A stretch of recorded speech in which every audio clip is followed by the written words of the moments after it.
can get real depressed after treatment, and there's a lot of fear and anxiety that comes from being cancer-free, because you still have to go back and you still have to have scans, and there's always the fear of reoccurrence. I did not acclimate back into normal life well at all. I was abusing a lot of alcohol to just kind of numb myself. It was one of the things that, made me feel okay and safe. I've had cancer twice. So the first time I was diagnosed in 2018.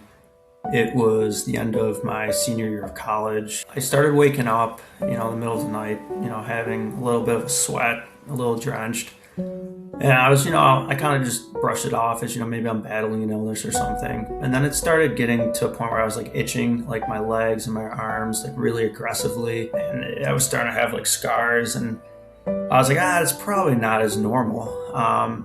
But I stayed pretty healthy. I worked out, I kept myself in shape. But it wasn't until my younger brother noticed like a huge lump like on my neck. And I always thought it was maybe just, an inflamed muscle or something I pulled. I never honestly really looked into it too much, but when I looked at it, it was like, it had grown to probably the size of like a tennis ball. I looked back in pictures because I was curious, like how in the world did I not see this? And in all the pictures, like there was something there. I just never noticed it. Like it was the craziest thing. Like I don't know how I never noticed it, how I was never aware of it. But it had always been there. I went to my primary doctor.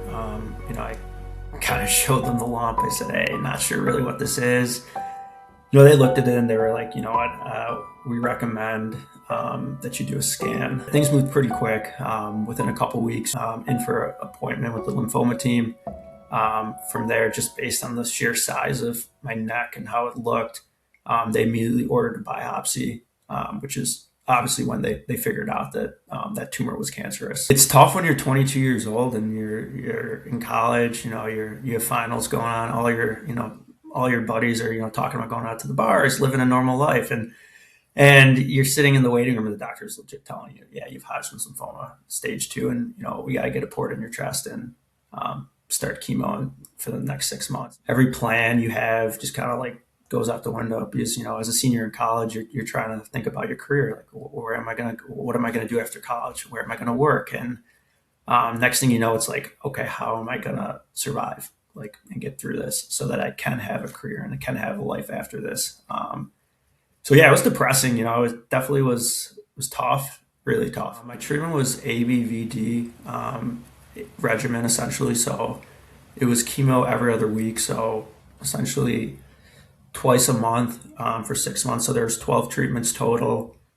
Each treatment lasted anywhere from 4 to 5 hours. I think my social life still existed, but I just mentally was never present. Like I was physically in places, but I just never was actually there. I was always just kind of a shell of myself. I was in pain a lot of joint pain. I was constantly exhausted.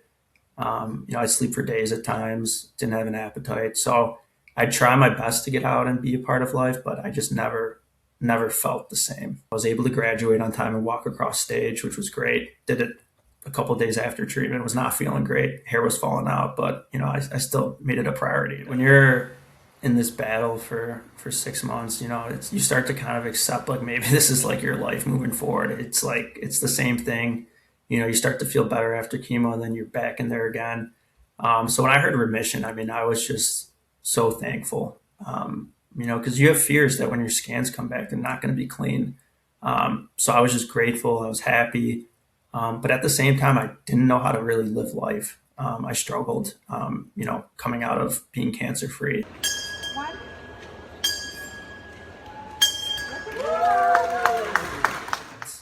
I did not acclimate back into normal life well at all. I was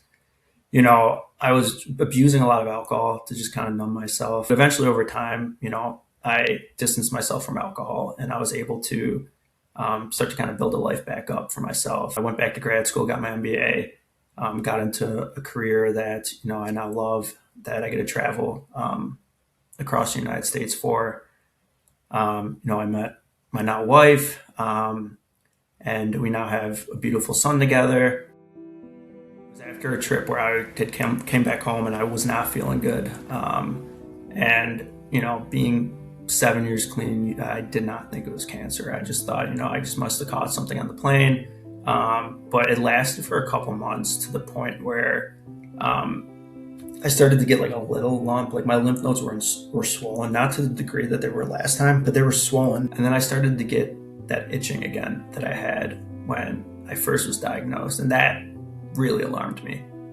So I went into Roswell. They did some blood work, and my blood work came back clean, which was a relief.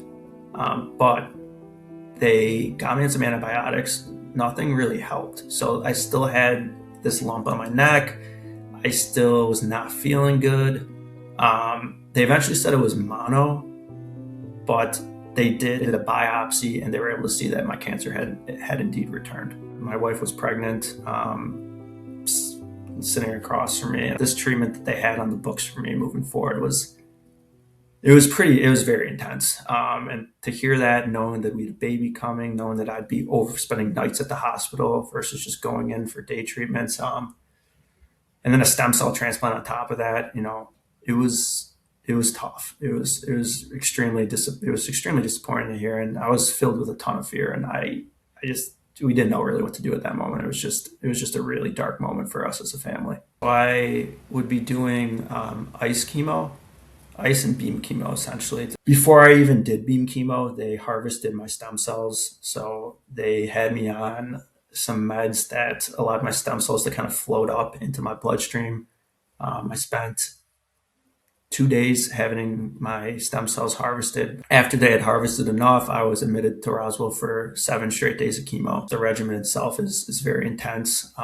It completely wipes your system and your bone marrow clean. And then at the conclusion of that chemo, they reinfuse your stem cells that were frozen back into your body through a drip. I had to put the rest of my life on hold. I couldn't work. My wife, who was pregnant with our child, was legit driving me to all my appointments. I had to go every day. I was on a ton of meds. The stem cell transplant is no joke. 2.5 weeks after my stem cell transplant, she gave birth. So I was able to be in the room for that, which was a phenomenal experience. The recovery, I mean, it's tough. Not gonna lie, there's a lot of side effects that I never realized that I could go through at a young age. Like, I've sometimes neuropathy in my hands where I like drop things. Like I was making her a bagel a couple of days ago and I just dropped it and I couldn't explain why. And I dropped like iced coffees and I heard that's a common side effect. It can go away, but early on it was the fatigue. I didn't want to get out of bed some days. I'd just lay in bed and it hurt to get out of bed. And then sleeping, I couldn't sleep. I'd have like nightmares, night terrors. I'd wake up thinking I'm at the hospital, thinking because you get woken every couple hours for blood work. And, it was tough, and you can't see anyone. With a stem cell transplant, you have to isolate because you don't have an immune system. It wipes out every vaccine you have since you were a child. So, I am essentially just living, within these walls unless I'm going to the hospital for checkups. So it's tough, but to the newborn part, that keeps you busy. It's one of the greatest feelings ever, being a dad. Hair's starting to come back in, which is great. Starting to feel better. But it's something I'll have to live with for the rest of my life. I'll have to make choices about things I eat, things I put in my body, take my health a lot more seriously. But it just doesn't just go away, once you're cancer free. This is something you live with for the rest of your life. I've actually built a gym in my basement because I won't be able to really be around anyone for a while. So I've been working out in the basement. I can't really go out there and do things I used to do. I can't go to dinners. I can't, go see people. I have to be really cognizant of my health and wearing a mask whenever I'm out and about. These are things that, this is my new way of life, at least for the foreseeable future. I was always against seeing a therapist, but, after seeing the impact it's had on other people close to me, I was willing and open to give it a shot. And, I've seen benefits from it so far. And, I think it's a good tool to have in your tool set when it comes to recovery, making sure that you're getting help and you're being honest and you're being open about what you're going through. And not being afraid to, share your experience and encourage others to be open to. My hope is the experience I had, the pain I went through, being able to come out on the other side, that I can offer hope, inspiration to to someone new that might be going through this, that's not sure what to expect. If you were moved by this story, we think you'll also enjoy this one, which we've queued up for you right here on your screen. Also, don't forget to subscribe to the patient story right here so that you can be notified about all of our recent uploads. Thank you for watching. You are not alone.